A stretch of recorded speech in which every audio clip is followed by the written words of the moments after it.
Scott, what was the message to your side at half-time? Because it clearly worked, because that third quarter was the difference overall in the match. Yeah, I was really happy with the third quarter. That was probably one of our better defensive quarters of the season. Unfortunately, we needed that to get back in the game. I didn't think we came out ready to play. Made some mistakes of effort in the first half, which are kind of inexcusable. It's one thing to make a mistake of execution, but you can't make effort mistakes. And get on the guys a little bit, but they get on themselves. They knew what was going on, and I probably didn't have to say anything at halftime. They would have came out a lot stronger than they did. But obviously, credit to Brisbane for, putting a beating on us in that first half. But is it encouraging too that you can find that extra gear, that when you are challenged like that, when you're not playing at your best, that your team's capable of going that extra 1 or 2 gears and sealing a win? Like, I think it's 26-8 for the quarter. It wasn't just your offense, it was your defense as well. Like, they must be encouraged, especially moving with this big run of home games, moving in the playoffs. This is what Perth does, isn't it?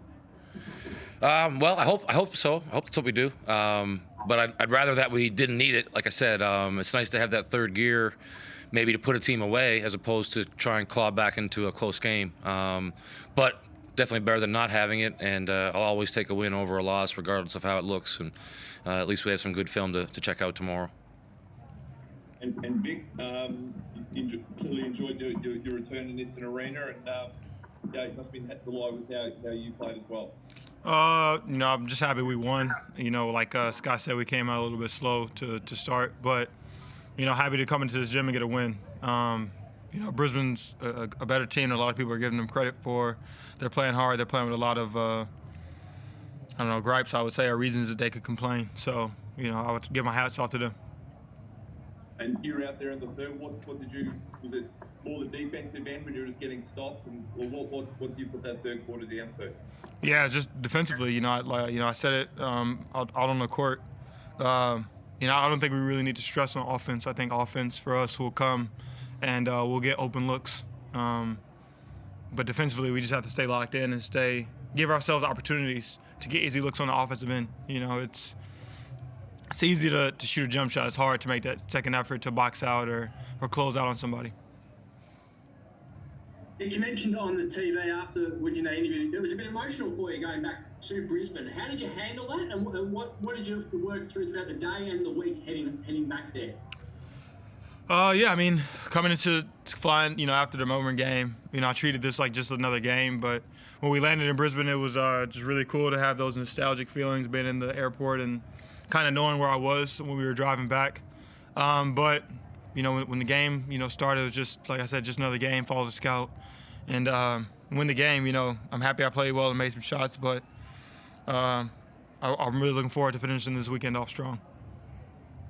Your last 5 games personally, you're averaging 21 points, 11 rebounds. Like, it feels like, is this the best you've played, do you feel, in Australia over a stretch? Are we 5-0 in that stretch too? 4-1. You're 4-1 on that stretch. I don't know. Second, then maybe. When I was give me a stretch when we were undefeated, and I'll take that one. Scott, how would you describe Vic's performances of late? Gutsy, I would say.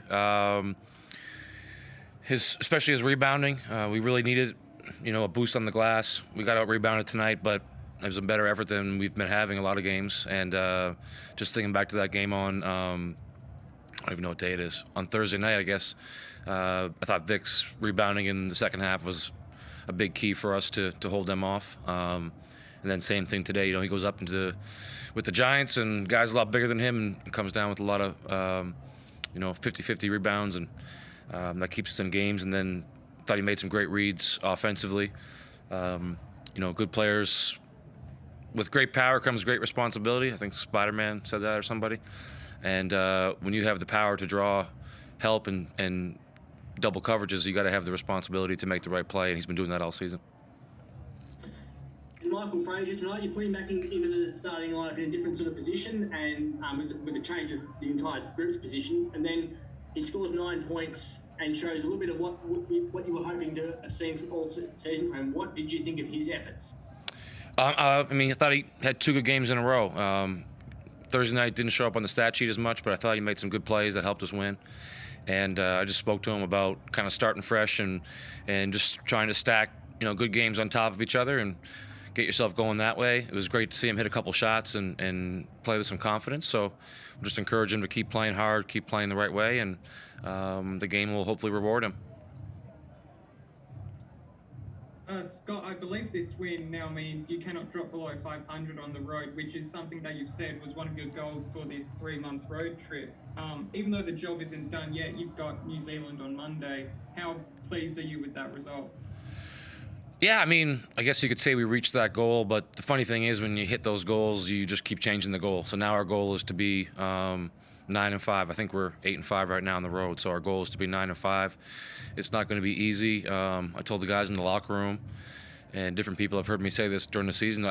New Zealand's one of the teams I've been the most scared of all season. I think they're really talented. They got good backcourt, good front court. They've had a lot of tough luck, which hasn't made things easy for them. But I believe they're back at full strength today. So we're going to get their best effort, and we better be ready to play, or they're going to jump all over us. You're now just one game away from returning to a home crowd. Even with restrictions in place, how's it going to feel for you and your guys returning to ROC Arena? Hopefully good. I'm going to have to reload the GPS. I got lost all 5 games before driving there. I think I went a different way every time, so maybe I can get lucky and get there on time one of these next games. But it was just good to get home last week. It was good to get a mental refresher, kind of get some weight off the shoulders and see the family and get kind of a little bit of energy back for this last little stretch, which so far so good. So if we can finish it off, it'll make it that much sweeter to go home. And it'll be nice not to have to live out of a suitcase for at least 5 weeks, hopefully. Bryce and Vic were their regular selves, but Mitch Norton's offensive run of late is something that wasn't expected by many. What are your thoughts on his current run? Well, he's been good. He's just one of a lot of guys that have stepped up different times during the season. Hopefully he can keep it going for the remainder of the regular season into the playoffs if we can get there. It's hard for teams to defend us when guys other than Vic and Bryce are scoring.